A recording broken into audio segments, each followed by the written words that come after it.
Hello and welcome back. Now, one of the most commonly asked questions is, how do I make so much ISK? Well, I think it will be time for me to uncover some secrets. Well, technically not secrets, but I'll be explaining how I actually do it. Now, everyone knows that I like to do PvP and storylines, and of course for that you need a ship that will be suitable for both of these tasks. Now in my case I have a Cynabal here, but of course you can use pretty much any other ship that is available in the game. You can do PvP with tier 4, tier 5, tier 6, tier 7 ships, and you can do storylines with tier 5, tier 6 and tier 7 ships, and of course tier 7 and above ships can also do the job just fine. The most important thing here is to have very good skills for the ship that you're flying, and it is important that you have very good skills for the weapons that the ship you're flying can use. Some ships, for example the tier 8 battlecruisers, can have very good DPS. For example, this Hurricane can have around the same DPS as the Cynabal, which is very impressive, and it can offer a alternative for a faction cruiser. If you want to fly a faction cruiser, then you can, but there are other cheaper alternatives to these ships that also get the job done without a problem. For example, I can do tier 8 storylines with a tier 5 and tier 6 navy cruiser just fine. I didn't have any problems to do them with a stable fleet issue. Those ships do the job again just fine. The skills are what matter the most. Skills should always be above very expensive ships. Now, the fit for this ship is at the moment built for storylines. This is my main storyline mission fit, and I have 848 cold DPS, which is not bad. The Cynabal is known to have very high DPS. It has very good bonuses on turrets, as I'll show you later. And of course, the current rigs are also made to suit the ship for both PvP and for storylines. Now on to this ship's characteristics. It is good to know what your ship can do, and it is always good to know what bonuses your ship has to avoid using bad fits, and the ship's characteristics, the description, should always give you an insight on what you should fit on your ship. And of course, in the end, the creativity is what gives us very good fits. Now that was my PvE fit, my fit for storylines. Well, the PvP fit for this ship is a little bit different, and I'll show you the fit right now. So you probably did see this fit, a fit designed to quickly engage and quickly eliminate targets, whether it be in asteroid belts, in anomalies and other sites. So far the fit did prove itself to be very efficient, very effective actually. I did make a lot of ISK just by doing PvP with this ship. And of course you can see the modules. The medium slot modules can be tweaked. You can basically use whatever you like. This is just what I like to use here that you can see. Basically, I don't want my target to escape, because the already high DPS of this ship makes PvP very short in most cases. You will eliminate targets very quickly with a Cynabal. Of course, you can do the same with other, a lot cheaper ships. It also works very well with a stable fleet issue, and of course it works very well with other tier 5, tier 6 cruisers. And of course the rigs are going to be the same, because the rigs are universal for both PvP and PvE. 941.31 DPS, it is not bad at all. Now instead of the MVD you can use a afterburner if you want to have a speed tank, but I did encounter a lot of ships to actually be able to run away from me if I have the afterburner, and that's why I prefer to have the MVD on. The Cynabal is also very fast. It is one of the fastest cruisers in the game. And well, those were my PvE and PvP fits, and of course you will see both of them in action. Now, before you start to run storylines, it is recommended that you first try the fit out in the news missions. They are safer and you don't have a lot of chances to actually lose your ship in the news missions. They are mostly a lot safer than the storylines. And if you have a fit that does not work with your ship, you can test that out in the news missions. After you test out your ship in the news missions, and if it works, then you can proceed on to the storylines. I recommend that you start with the tier 6 storylines, and after you get used to the storylines, then you can go up to the tier 6, tier 7s, and of course the tier 10s. Now, it is worth to note to simulate the PvP fit. 1.4k DPS, not bad at all. That's why I actually love this ship. It suits my purpose in very high detail. I can warp in on a unsuspecting target, I can eliminate the target, I can loot the wreck, and I can quickly warp out, all under 30 seconds, as you will see in couple examples that I've had. And of course, I'll be showing you some tricks that might improve your hunting skills. Now, usually I like to go in deep Lowsec, close to nullsec, and in nullsec. In this case, I stumbled upon I think it was a Inquisitor anomaly. Inquisitor anomalies that are deep within Lowsec are in most cases already occupied by other players, and that makes them perfect spots to hunt. And well, this Vexor Navy did have a unfortunate encounter with a Cynabal. This is why I love the MVD. I quickly approach, I have the MVD on, I catch the target with the disruptor, I go close to use the scrambler to turn off any potential MVDs. I turn off my own MVD to avoid the ship going out of orbit, and then I go full on DPS on the target.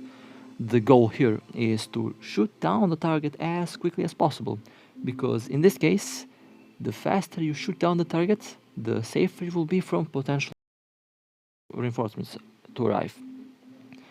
And this Vexor Navy did have a lot of good items in the cargo hold from this Inquisitor anomaly, and I made approximately 350 million ISK, including with taxes from that one kill.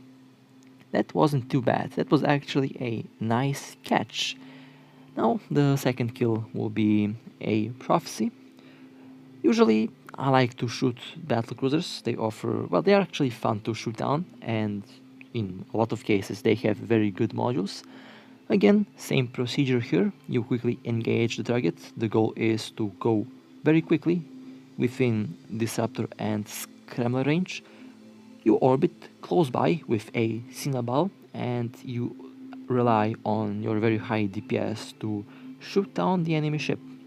Well, this prophecy is not having a good day today, unfortunately, and it holds out quite well, to be honest. Both my gyros are actually disabled now, and the last couple hits will be with the call of DPS. Again, that was a very fast kill, and let's quickly get the wreck.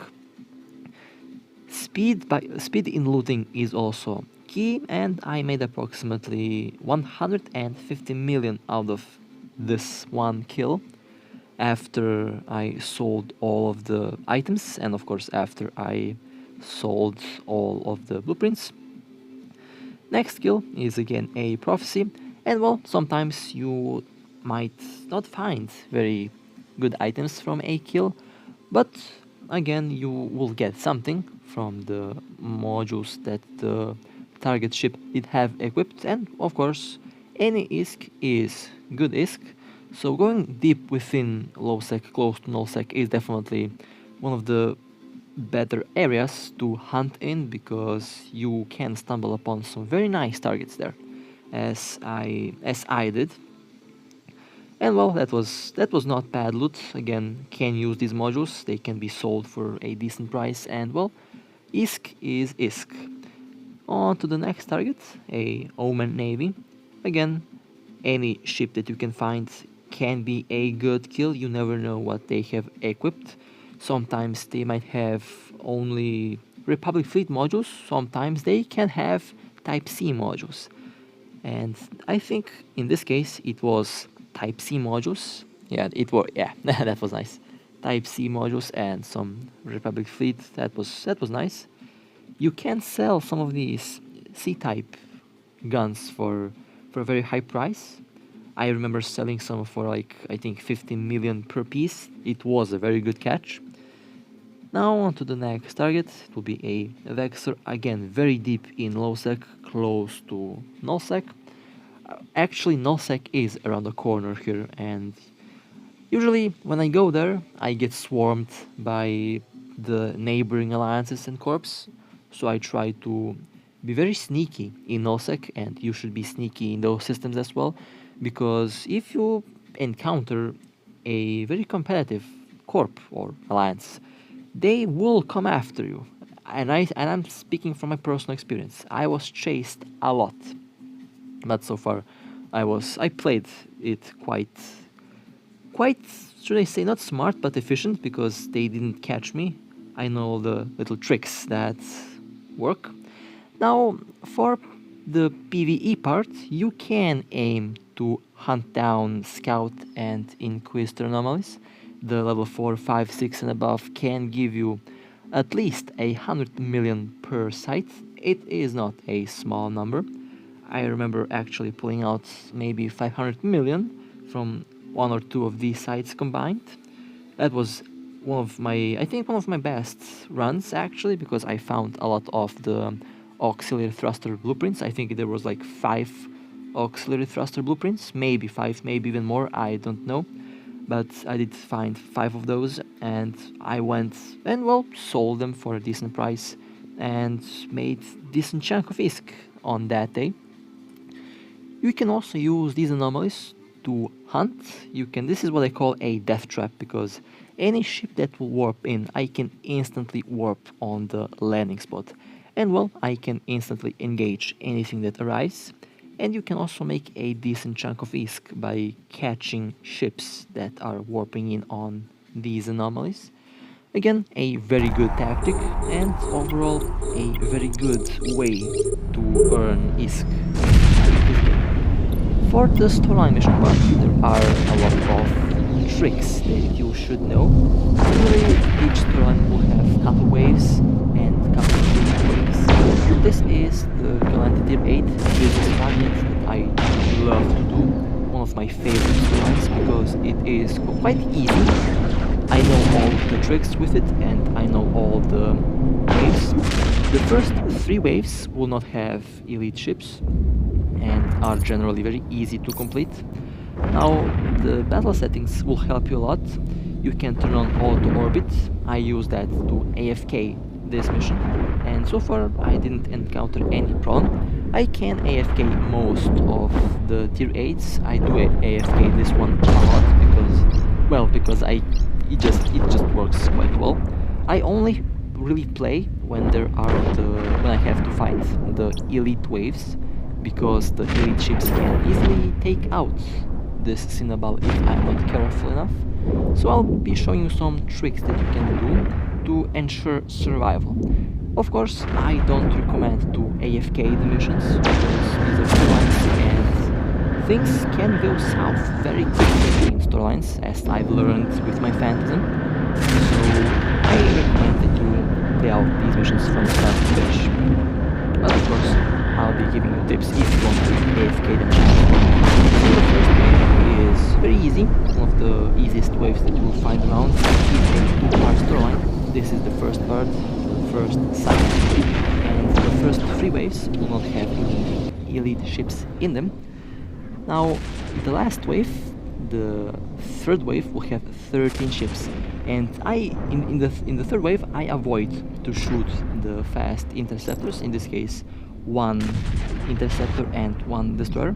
I use these ships to take range in the story to allow the next and the fourth wave to land far away from me, to avoid all of the elite ships landing at 0 from me.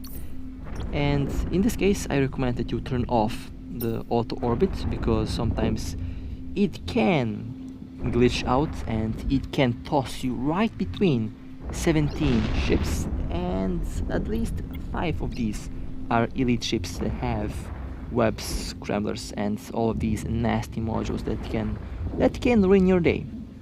And they did ruin mine back when I was flying the Phantasm. So in this case, turn off the auto orbit, and when you're about to fight the last 2 ships, align to the sun. I advise to align in the opposite direction of the center of the site, and try to have the beacon always at 30 or plus kilometers away from you on this wave, and shoot down these ships once you are safely away from the center of the site. That way, when the last wave arrives, you are going to be safe from the scramblers, from the webs, and that way you can focus on the most dangerous ships, which are going to be the interceptors, the elite ships, and after you shoot down these ships, you can work your way through the rest of the ships, and I will show you how to do that.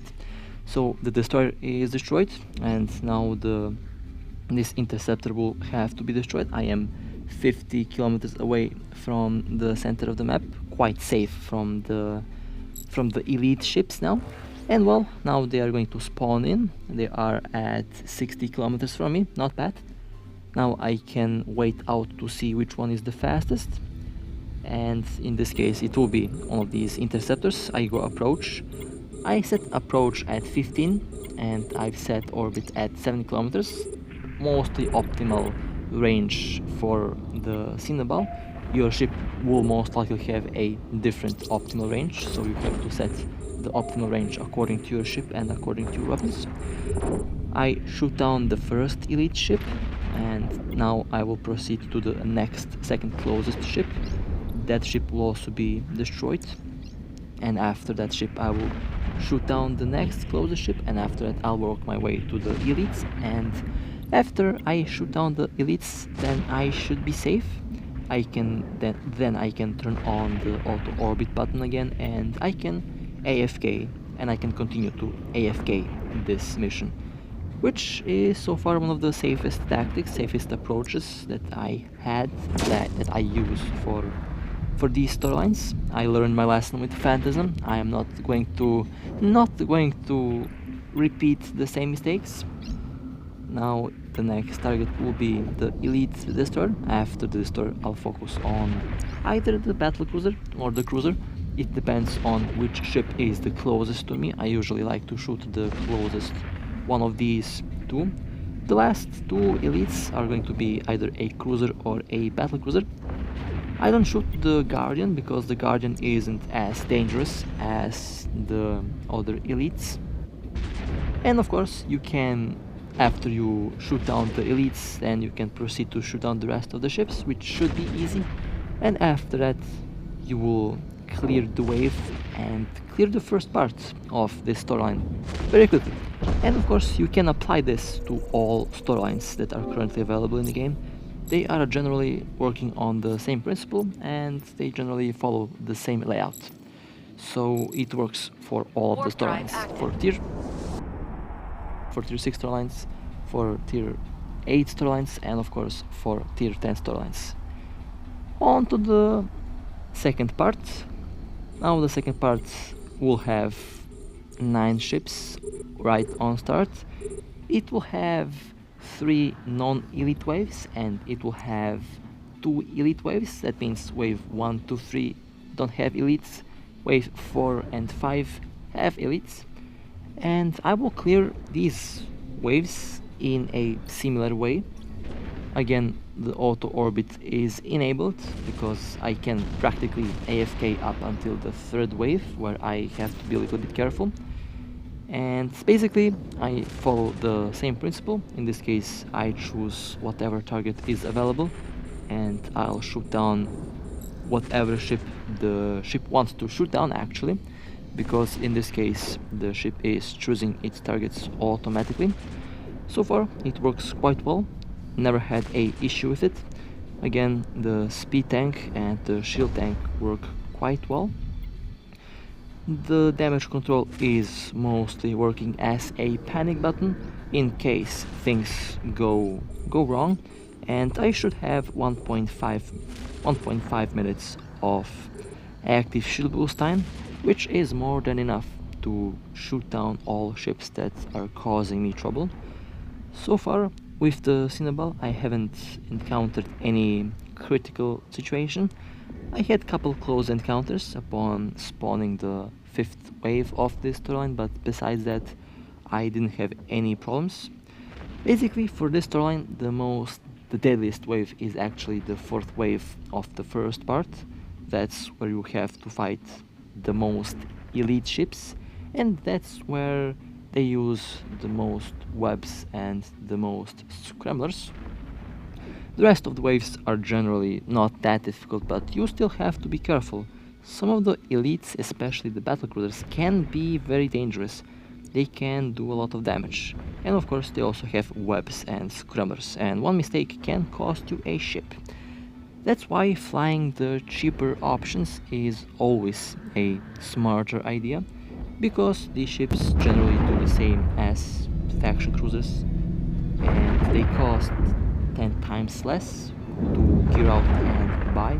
So the less expensive ship, the better.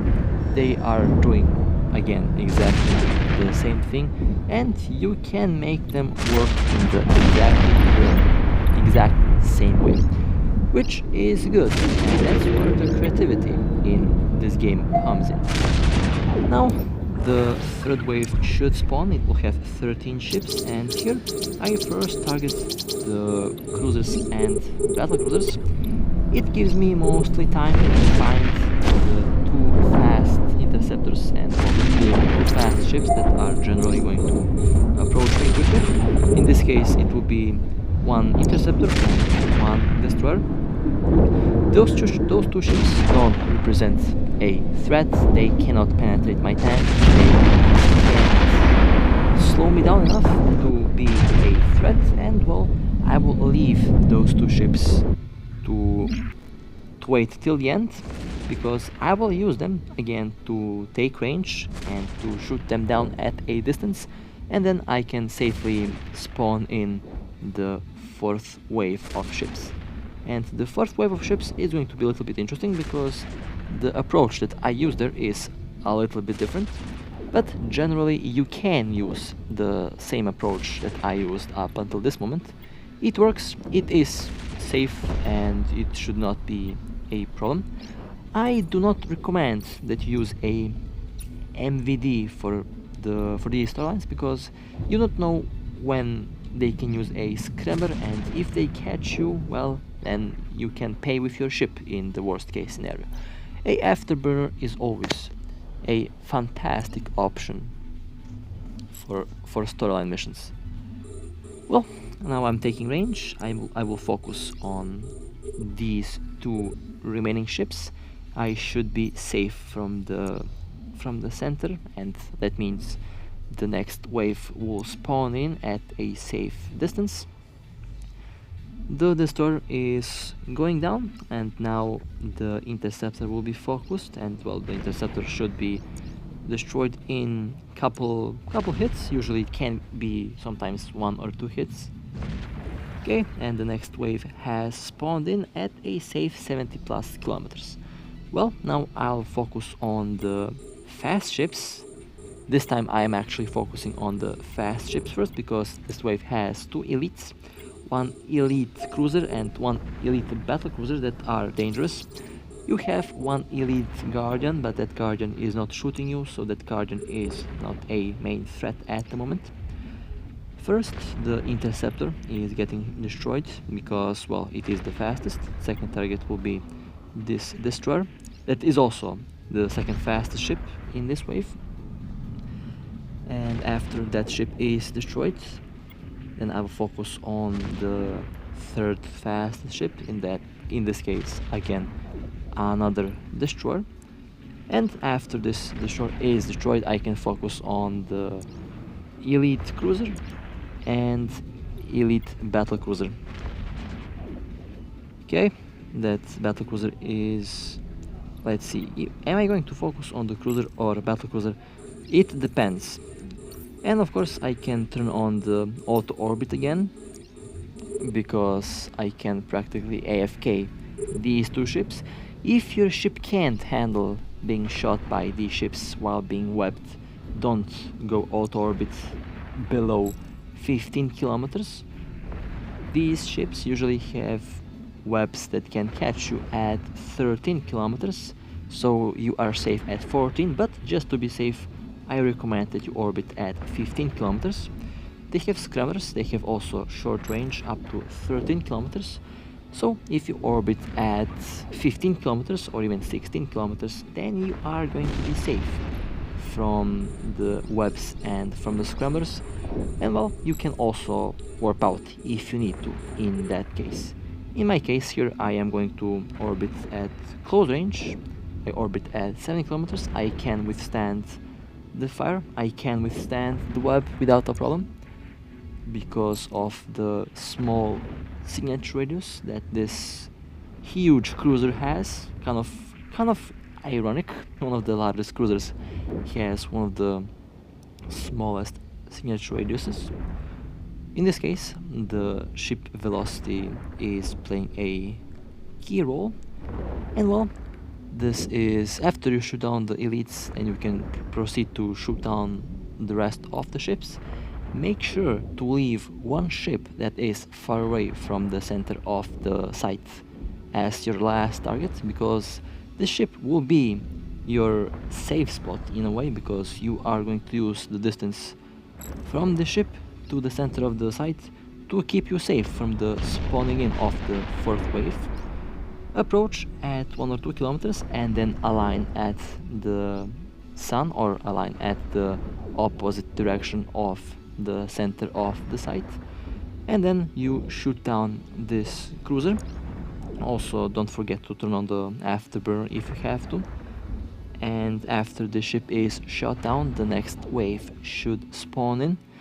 The last wave of this mission usually spawns in at a safe distance, but you never know. They sometimes can spawn in at 10 or 5 kilometers from you, which is dangerously close, and you should definitely be careful about that. And well, now because this is the last wave, I focus on the fast ships first, fast interceptors, destroyers, and then I focus on the elites. And after I shoot down the elites, the rest of the ships can be easily be done by the AFK method.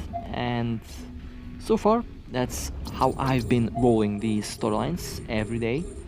Not a problem at all, and so far, as you can see, I'm quite successful at it. I can do at least 10 per day. If I'm lucky, I can actually do more. Depends on when I wake up and depends on the day. So I can do a lot of these storylines per day.